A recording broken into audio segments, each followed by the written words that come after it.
اب میں بلا تاخیر دعوت خطاب دیتا ہوں ڈاکٹر علامہ بابر فاروق رحیمی صاحب حفظہ اللہ تعالی، ناظم اعلیٰ ضلع لاہور، مرکز جمعیت ضلع لاہور. میں ان کو دعوت خطاب دیتا ہوں ڈاکٹر بابر فاروق رحیمی صاحب حفظہ اللہ. اعوذ باللہ من الشیطان الرجیم، بسم اللہ الرحمن الرحیم.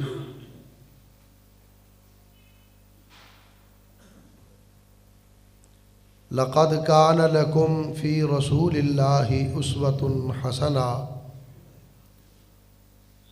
صدق اللہ العظیم.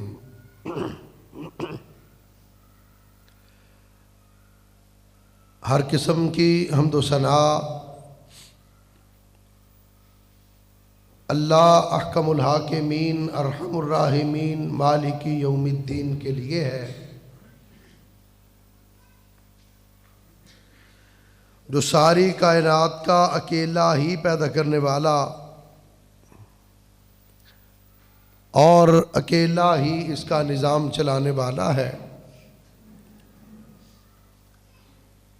ہر قسم کے نفع اور نقصان کا مالک صرف اللہ ہے.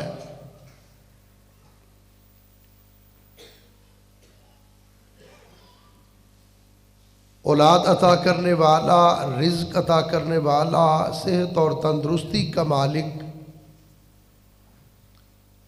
صرف اللہ ہے. عزتوں کا مالک، ذلتوں کا مالک اللہ ہے. وہ چاہے تو کسی کو تخت سے اٹھا کے تختہ دار پہ لٹکا دے، اور چاہے کسی کو تختہ دار سے اتار کے تخت پہ بٹھا دے. کوئی اس کو پوچھنے والا نہیں. اس کے اقتدار میں، اس کے اختیار میں کوئی اس کا شریک نہیں، کوئی اس کا ساجی نہیں، کوئی اس کا ہمسر نہیں. اللہ کی حمد و ثنا کے بعد بے شمار انگنت لاتعداد لامحدود درود و سلام ہوں میرے اور آپ کے پیارے آقا،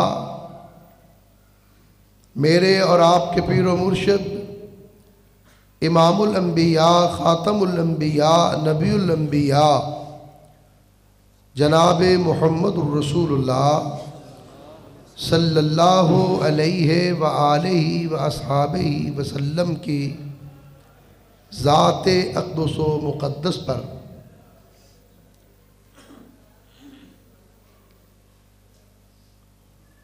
حضرات،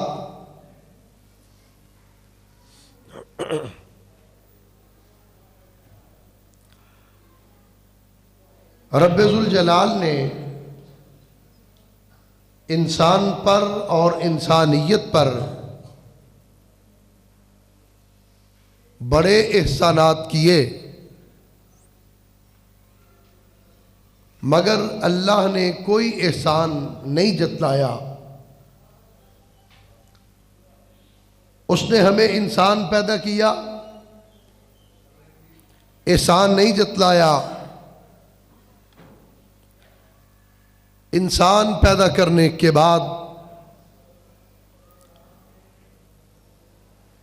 دیکھنے کو 2 آنکھیں عطا کی، احسان نہیں جتلایا.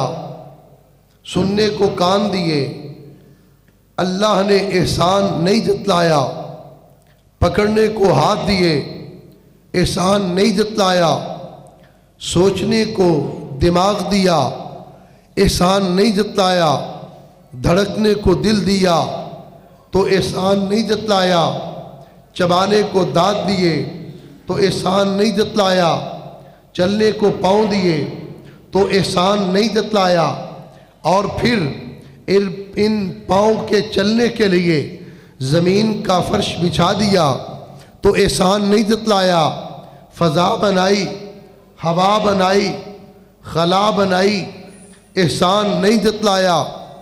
چاند عطا کیا تو احسان نہیں جتلایا، سورج روشنی کے لیے بنا دیا احسان نہیں جتلایا، انسان کے لیے پھل بنائے، پھول بنائے، اناج بنائے، غلہ بنایا، میوے بنائے، احسان نہیں جتلایا، بلکہ میں اس سے بڑھ کر کہتا ہوں کہ رب ذوالجلال نے آدم علیہ السلام کی توبہ قبول کی، احسان نہیں جتلایا، نوح علیہ السلام کو طوفان سے بچا لیا تو احسان نہیں جتلایا، حضرت ابراہیم علیہ السلام کو آگ سے زندہ بچا لیا، احسان نہیں جتلایا، حضرت اسماعیل علیہ السلام کو چھری تلے سے زندہ بچا لیا، احسان نہیں جتلایا، حضرت یوسف علیہ السلام کو کنویں سے نکال کے تخت پہ بٹھا دیا، احسان نہیں جتلایا، حضرت داؤد علیہ السلام کو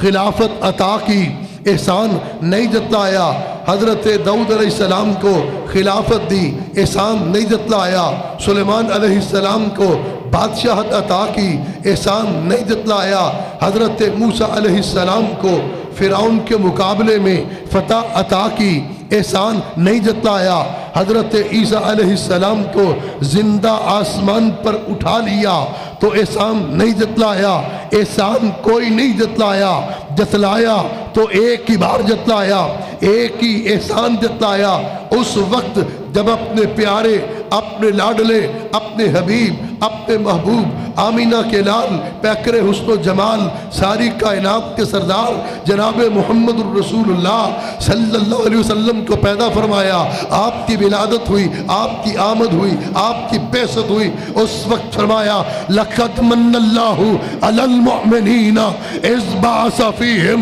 رَسُولًا، لوگو میں نے تم کو بنایا، احسان نہیں جتلایا، انبیاء کو بنایا، احسان نہیں جتلایا، زمین بنائی، احسان نہیں جتلایا، زماں بنائے، احسان نہیں جتلایا، مکی بنائے، احسان نہیں جتلایا، مکان بنائے، احسان نہیں جتلایا، احسان جتلایا اس وقت جتلایا جب رب نے آمینہ کے لال کو پیدا فرمایا، اس وقت احسان جتلایا، ساری زمین بنائی، اس وقت احسان نہیں جتلایا، اور آقا کی آمد پہ احسان جتلایا،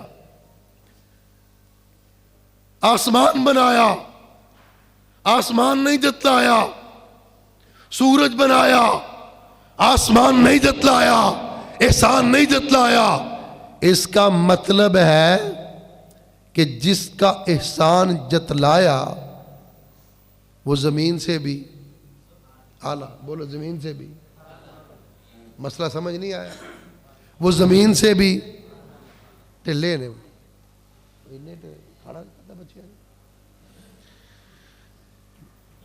آقا کی شان کی بات کر رہا ہوں،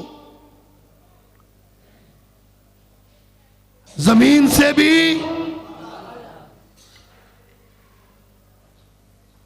یہ محبت آقا کے ساتھ، آپ یہ پیار، سورج سے بھی، چاند سے بھی، فضا سے بھی، ہوا سے بھی، فرشتوں سے بھی، نوریوں سے، آبیوں سے، انبیاء سے، انبیاء سے، انبیاء سے، رسولوں سے، ساری کائنات سے اعلیٰ، اولا، بالا، کامل، مکمل، اکمل، حسین اور احسن اگر رب نے بنایا، اپنے محبوب کو بنایا۔ آقا کی تعریف کرتے ہوئے شرما رہے ہو تسی؟ تانوں سنگ آؤندی ہے؟ ساتھ دیں آپ سب سے، سب سے،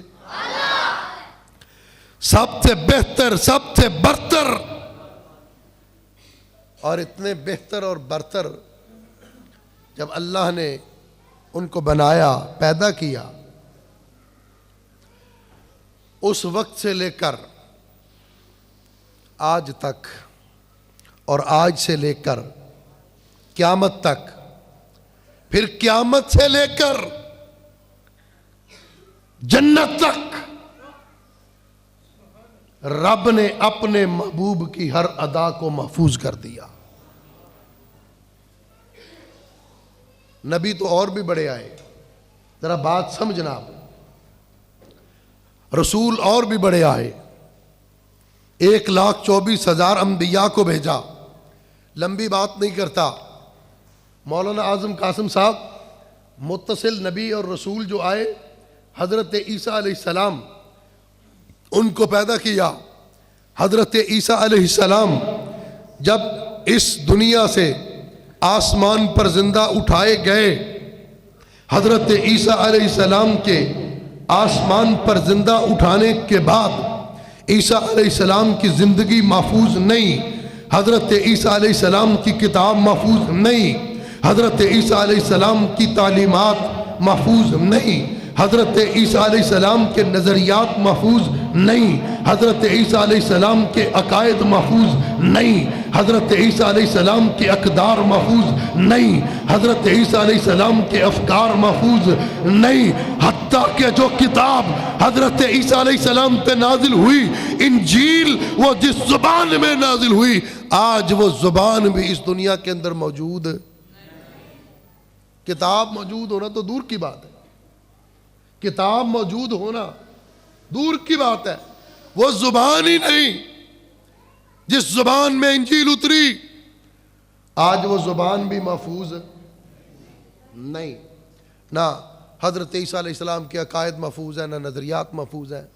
بلکہ آج میں یہاں کہنا چاہتا ہوں, اس وقت جو عیسائیت پوری دنیا کے اندر رائج مروجہ عیسائیت کا, حضرت عیسیٰ علیہ السلام کی تعلیمات کے ساتھ اس کا کوئی تعلق نہیں.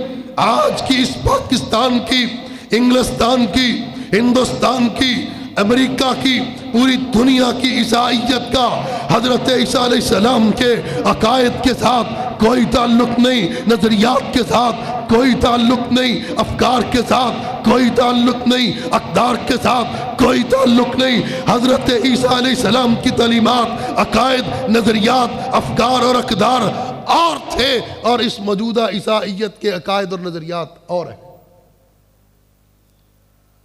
موجودہ عیسائیت کے جو ستون ہیں عقائد اور نظریات کے, اس میں ایک عقیدہ ابنیت ہے, ایک عقیدہ تثلیث ہے, ایک عقیدہ تجسم ہے, ایک عقیدہ کفارہ ہے. یہ 4 عقائد ہیں جن عقائد پر حضرت عیسیٰ علیہ السلام کے ماننے والوں نے اپنے مذہب کی بنیاد رکھی. یہ 4 نظریات ہیں جن پر آج پوری عیسائیت کا وجود ہے. پوری عیسائیت کی عمارت ان 4 عقائد اور نظریات پر کھڑی ہے. عقیدہ ابنیت کہ حضرت عیسیٰ علیہ السلام اللہ کے بیٹے ہیں. عیسیٰ علیہ السلام نے تو نہیں کہا کہ میں اللہ کا بیٹا ہوں. ان کی تعلیمات تو یہ نہیں کہ میں اللہ کا بیٹا ہوں. اس کا مطلب یہ ہوا کہ اس عقیدے کی بنیاد حضرت عیسیٰ علیہ السلام کے آسمان پر زندہ اٹھائے جانے کے بعد رکھی گئی. دوسرا عقیدہ, عقیدہ تثلیث. قالوا ان اللہ ثالث ثلاثہ, تینوں اللہ ہے, تینوں میں ایک اللہ ہے. اللہ, جناب مریم, جناب عیسیٰ, یہ تینوں اللہ ہے یا تینوں میں ایک اللہ ہے. یہ تعلیمات تھی عیسیٰ علیہ السلام کی, یہ عقیدہ تھا حضرت عیسیٰ علیہ السلام کا, یہ نظریات تھے. عقیدہ تثلیث جو بنیاد ہے پوری دنیا عیسائیت کی, اس عقیدے کی بنیاد حضرت عیسیٰ علیہ السلام کے آسمان پر جانے کے بعد رکھی گئی. تیسرا عقیدہ عیسائیت کا عقیدہ تجسم کہ خدا آسمان سے اترا, عیسیٰ علیہ السلام کے وجود میں داخل ہوا. یہ عیسیٰ علیہ السلام زمین پر چلنے والے ہیں عیسیٰ, لیکن اصل میں اس کے اندر خدا ہے. جسم عیسیٰ کا ہے، اصل خدا ہے. اس عقیدے کی بنیاد رکھی گئی عقیدہ تجسم. کیا حضرت عیسیٰ علیہ السلام نے کہا کہ میں خدا ہوں؟ کیا عیسیٰ علیہ السلام نے کہا میرے اندر خدا ہے؟ عقیدہ تجسم، نظریہ تجسم حضرت عیسیٰ علیہ السلام کا عقیدہ نہیں تھا، ان کا نظریہ، ان کی تعلیم. چوتھا عقیدہ، عقیدہ کفارہ ہے. یہ بڑا دلچسپ عقیدہ ہے. آپ کو پتہ ہے حضرت عیسیٰ علیہ السلام گرفتار ہوئے؟ کس طرح گرفتار ہوئے؟ مخبری کی گئی، نبی کی، پیغمبر اور رسول کی مخبری کرنے والے باہر سے نہیں، اپنے صحابی تھے، اور وہ صحابی جو چوتھے نمبر کے صحابی تھے. عیسیٰ علیہ السلام کے چوتھے نمبر کے صحابی نے مخبری کی اپنے نبی، اپنے رسول، اپنے پیغمبر، اپنے آقا کی، اور مخبری کی قیمت وصول کی. اس وقت کے 32 روپے کے عوض انہوں نے مخبری کر کے حضرت عیسیٰ علیہ السلام کو گرفتار کروا دیا، حضرت عیسیٰ علیہ السلام کو پکڑوا دیا. ایک طرف حضرت عیسیٰ کے صحابی، یہ کردار ہے ان کا، یہ رویہ ہے ان کا، یہ سلوک ہے ان کا. دوسری طرف میں قربان جاؤں آمینہ کے لال کے صحابہ پر، میں قربان جاؤں یتیم مکہ کے جانثار، وفادار، حبدار، دلدار صحابہ پر. حضرت خبیب رضی اللہ تعالیٰ عنہ سولی پہ لٹکایا گیا، پھانسی کے پھندے پہ ان کو باندھا گیا، تیروں کی بارش کی گئی. کہا خبیب تمہیں چھوڑا جا سکتا ہے، معافی مل سکتی ہے، کوئی کفر نہیں، کوئی شرک نہیں، ایک بات کہہ دو، ایک جملہ کہہ دو، تمہاری آزادی کا پروانہ جاری ہو جائے گا. کہا کیا بات کہوں؟ کہا صرف اتنی بات کہہ دو کہ کاش آج میری جگہ پر محمد ہوتے، اس صلیب پر، اس پھانسی پر، اس سولی پر لٹکنے کے لیے محمد ہوتے. حضرت خبیب رضی اللہ تعالیٰ عنہ فرماتے ہیں اور لوگوں تم ایک جان کی بات کرتے ہو، خبیب کے جسم کے بال بال میں جان ہوتی، خبیب ہر جان بار بار قربان کر دینا گوارا کرتا ہے. یہ گوارا نہیں کرتا کہ میرے آقا کے قدموں کے تلووں میں کانٹا بھی چبھے. خبیب یہ گوارا نہیں کرتا. آقا میرے فرماتے ہیں صحابہ میرے لیے کیا کر سکتے ہو؟ ایک صحابی اٹھا کہنے لگا اللہ کے رسول پہاڑ سے کود کے چھلانگ لگا دیں گے، یہ نہیں پوچھیں گے آقا حکم کیوں دیا تھا. اور دوسری طرف کیا ہے؟ 32 روپے لے کے مخبری کر دی. اور پھر جب مخبری ہوئی، عیسیٰ علیہ السلام گرفتار ہوئے، تو کہا جی ان کو سولی پہ لٹکا دیا گیا، صلیب پہ چڑھا دیا گیا.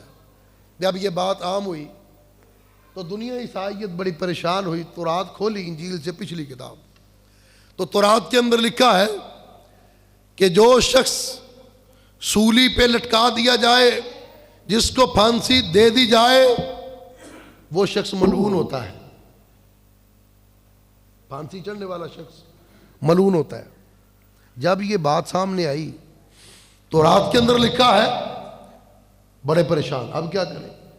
عیسیٰ علیہ السلام کے ماننے والے جتنے وہ 12 حواری تھے، وہ کچھ زیادہ پڑھے لکھے نہیں تھے.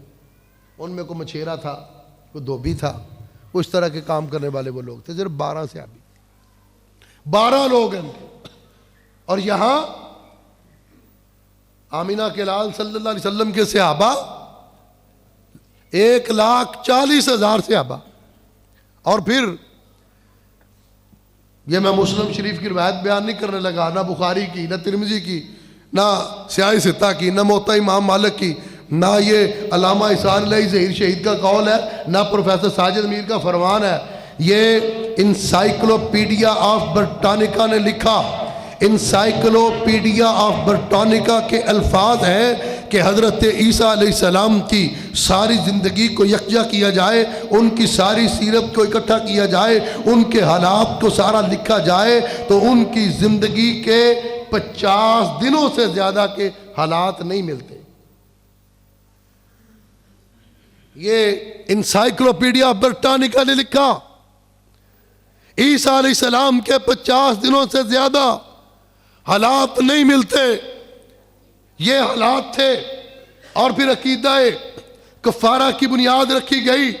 اس کی بنیاد رکھنے والا وہ موجودہ عیسائیت کا بانی ہے، اس موجودہ عیسائیت کے بانی حضرت عیسیٰ علیہ السلام نہیں، بلکہ وہ شخص ہے جس نے اس عقیدہ کفارہ کی بنیاد رکھی، عقیدہ ابنیت، عقیدہ تجسس اور عقیدہ تجسم اور عقیدہ تثلیث کی بنیاد رکھنے والا بھی وہی۔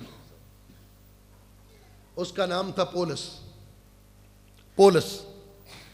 پولس کا معنی ہوتا ہے ٹھگنا، کوڈو، چھوٹے قد کا، انتہا پسند یہودی تھا، ہزاروں عیسائیوں کا قاتل تھا۔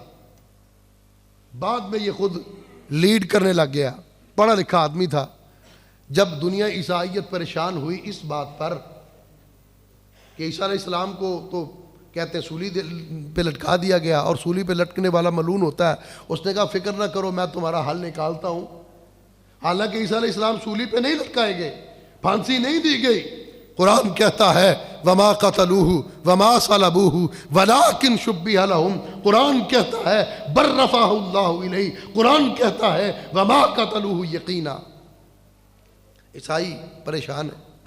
اس نے کہا، پولس نے کہا کہ پریشان نہ ہوں، وہ سولی پہ لٹک کے تمہارے گناہوں کا کفارہ ادا کر گئے۔ وہ سولی پہ لٹکے پھانسی پہ چڑھے ہیں اور تمہارے گناہوں کا کفارہ ادا کر دیا۔ آج کے بعد ان کے ماننے والا جو بھی گناہ کرے گا وہ گناہ اس کے کھاتے میں نہیں لکھا جائے گا، کیونکہ عیسیٰ علیہ السلام خود پھانسی پہ چڑھ کے سب کا کفارہ، گناہوں کا کفارہ ادا کر گئے۔ آپ بتائیں یہ تعلیمات ہے عیسیٰ علیہ السلام کی؟ یہ چھوٹے چھوٹے بچے بیٹھے ہیں، ان سے پوچھ لو کہ یہ عقیدہ، یہ حضرت عیسیٰ علیہ السلام کا عقیدہ ہے؟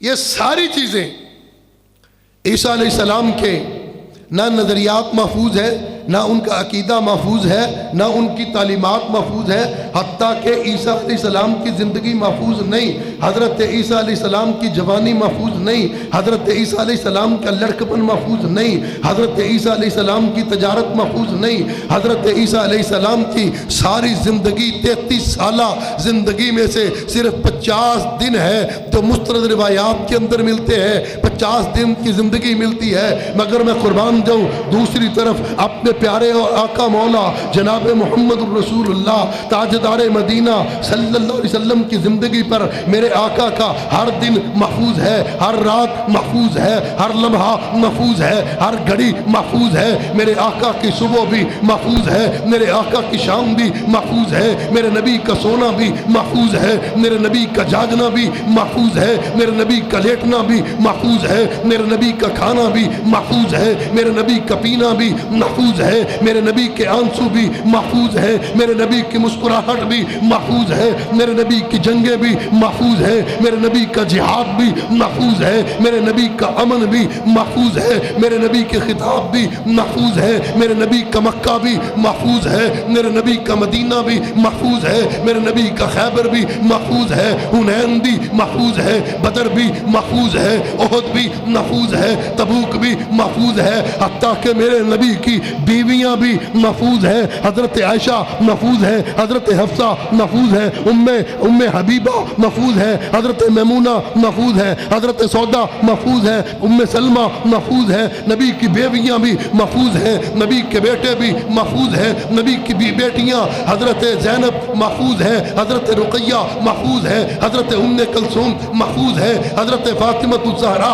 محفوظ ہے، حسن محفوظ ہے، حسین محفوظ ہے، علی محفوظ ہے، عثمان داماد محفوظ ہے، نبی کے سسر ابو بکر محفوظ ہے، سسر عمر محفوظ ہے، حتیٰ کہ میرے نبی کی خدمت کرنے والے نبی کے غلام محفوظ ہے، 1,40,000 صحابہ محفوظ ہے، صرف وہی محفوظ نہیں، نبی کی ہر ادا کو لکھنے والا بیان کرنے والا راوی محفوظ ہے، لکھنے والا ہاتھ محفوظ ہے، بیان کرنے والی زبان محفوظ ہے، نبی محفوظ ہے، نبی کی وجہ سے جس نے اس کا تذکرہ کیا وہ بھی محفوظ ہے۔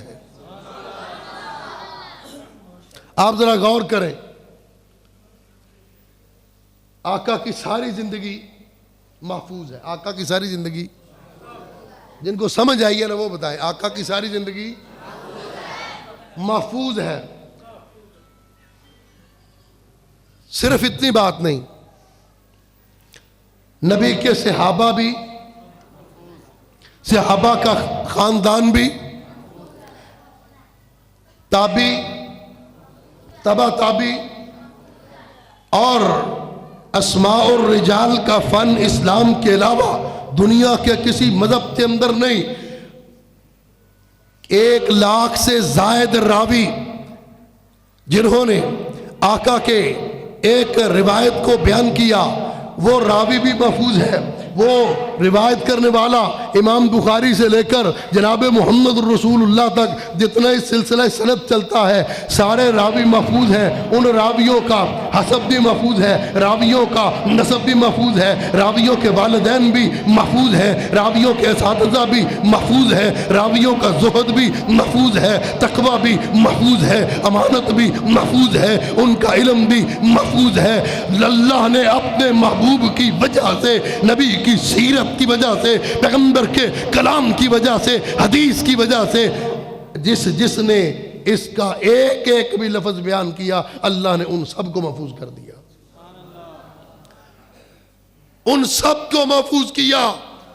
اور صرف ان کو محفوظ نہیں کیا، آج ڈنکے کی چوٹ پر میں اعلان کرتا ہوں، میرے نبی کی سیرت محفوظ ہے، میرے نبی پر اترنے والا کلام محفوظ ہے، میرے نبی پر آنے والی کتاب محفوظ ہے. جس زبان میں قرآن آیا وہ زبان بھی محفوظ ہے.